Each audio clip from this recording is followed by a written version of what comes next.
Warning: this story contains heavy themes of blood, gore, suicide, sexual assault, self-harm, and yandere themes. This story also contains spoilers for manga and anime. Listeners' discretion is advised. A hope for the future. Yin knelt by the riverbank, the cold rush of water against her hands doing little to soothe the fire that burned within. The hunger gawked at her insides, a constant, insidious ache that clawed at her senses. Her body trembled as she gripped the damp earth, nails digging into the soil as if aching herself could somehow shift the monstrous craving surge through her veins. She hadn't fed for days, no, weeks. She had been running, hiding from the world, from the truth of what she'd become. The thought of sinking her teeth into human flesh repulsated her, sickened her. But with everything passing moment, the hunger grew more violent, more uncontrollable. Yin could feel it rising inside her, an animalistic need, like a beast caged beneath her skin, waiting to be set free. And then his voice came, soft, honeyed, but sharp like a blade. "You cannot outrun this," Muzan whispered, his presence coiling around her mind, slicked with madness. "You think starving yourself will save you? It will only make you weaker. The more you deny it, the more ravenous you will become, until you cannot control yourself at all." His words slid into her thoughts like venom, each syllable fanning the flames of her growing desperation. Do you want to lose yourself completely? To become a mindless beast? His laugh echoed through the hollow spaces in her mind. She could feel the weight of his truth pressing down on her. She was a demon now, and no amount of guilt nor resent could change that. The hunger was part of her, incapable, undeniable.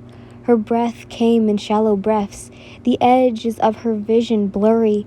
The longer she resisted, the more fragile her control became. Muzan's voice hissed in her ear again, his words dark and caring. "You must feed, or you will destroy everything you care about."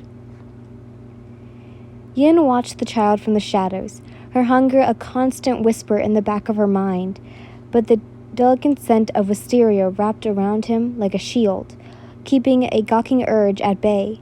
His wide, curious eyes met hers every now and then, always guarded, always distant. He refused to speak, his small form tense whenever she drew near, though he never ran, as if some part of him knew she wasn't going to harm him. At first, their moments together were marked by silence, her hands trembling as she reached out to offer him food. His hesitant acceptance, his gaze always watchful, wary, but something about the boy's presence soothed this storm within her, a quiet that made her forget, if only for a moment, what she truly was. Days turned into weeks, and slowly she began to notice the shift. He started lingering closer when she sat by the fire at night, his small fingers occasionally brushing hers as they shared a meal. His eyes, once filled with suspicion, now held a flicker of curiosity, and though he still spoke little, the spaces between them no longer felt like a chance. She found himself drawn to him. More than her mentor, seeking his quiet company despite the hunger that simmered just beneath the surface. His laughter came out one night, soft but genuine, and it pierced through her like a light through the darkness. It was then she realized, despite the curse Muzan had left inside her, she was no longer alone in her exile.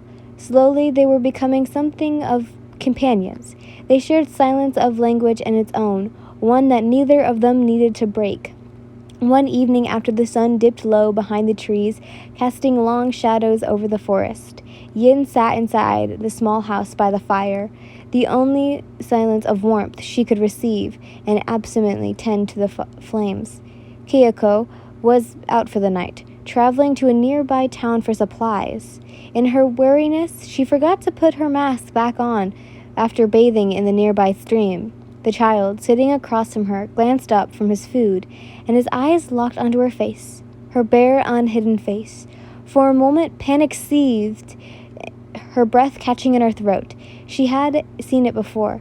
The way others gazed would change. The underlying madness in their eyes at her curse told, twisting their hearts and minds with obsession devotion. But the boy only furrowed his brows, squinting at her with a look of mild disdain. "You're ugly," he muttered, his voice blunt, completely unaffected by the beauty that should have enthralled him. "No wonder you're always wearing a mask." She froze, staring at him in disbelief. Her heart, which had been hammering in her chest, slowed as the reality of the words sank in. He wasn't enchanted. There was no change in his eyes. He wasn't consumed by an artificial love that had overtaken everyone else who had seen her.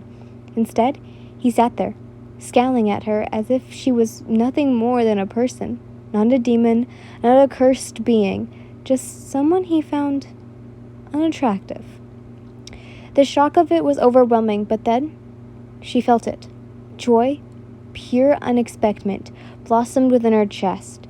She let out a shaky breath, a smile tugging at her lips, feeling an unfamiliar sense of relief wash over her. Tears sprung in her eyes. For the first time ever since the curse had taken a hold of her, someone had looked at her without losing themselves, without becoming a prisoner to the twisted beauty that was her. He had seen her, truly seen her, and called her ugly.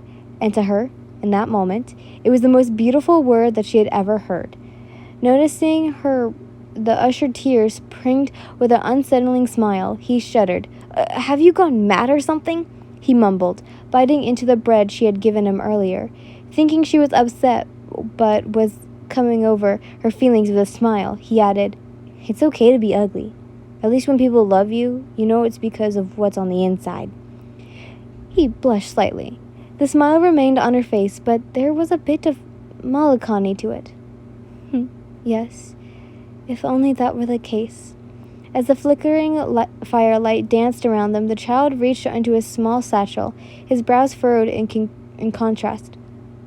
I made something for you," he said, a hint of shyness creeping into his tone, as if he was unsure of how she would receive it. Her heart warmed at the thoughtfulness behind his gesture. He pulled out a rough, rudely crafted charm he made from filing red corns and bright-colored stones, with perfection radiating the innocence of a child's creativity. "I want to say thank you for taking me in," he continued, his voice shuddering, now pride shining in his eyes as he held the charm out to her. She reached out, her fingers brushing against his as she accepted the gift, a swell of emotions filling in her chest. "It's beautiful," she replied, genuinely touched. The charm felt like a promise, a testament to their bond, even if it had begun under such dark circumstances. But in that moment of joy, her affection slipped, and he leaned in closer, eager to see her reaction. He lost his footing. Time seemed to slow as he stumbled, his tiny body hitching forward. "Watch out!" she cried, and suddenly lunged to catch him, but she was too late. He tumbled and scraped his arm against the sharp piece of wood dragged out of the nearby table. A gasp escaped his lips as blood began to trickle down his arm. The sight of crimson droplets against his pale skin shuddered her moments of happiness. A cold wave crashed over her.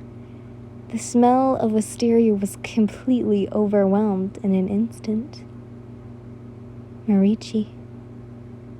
In a split second, everything turned black to her. Okay guys, so the next Hashira is going to be voted by you guys, and just to let you know, they will all be eventually done. Okay? Okay guys? I promise. And I will also do probably short ones for Tanjiro, Inosuke, like the main cast. You get what I mean, like all 5 of them. I think there's 5 of them, I can't remember. But also Nezuko, no worries.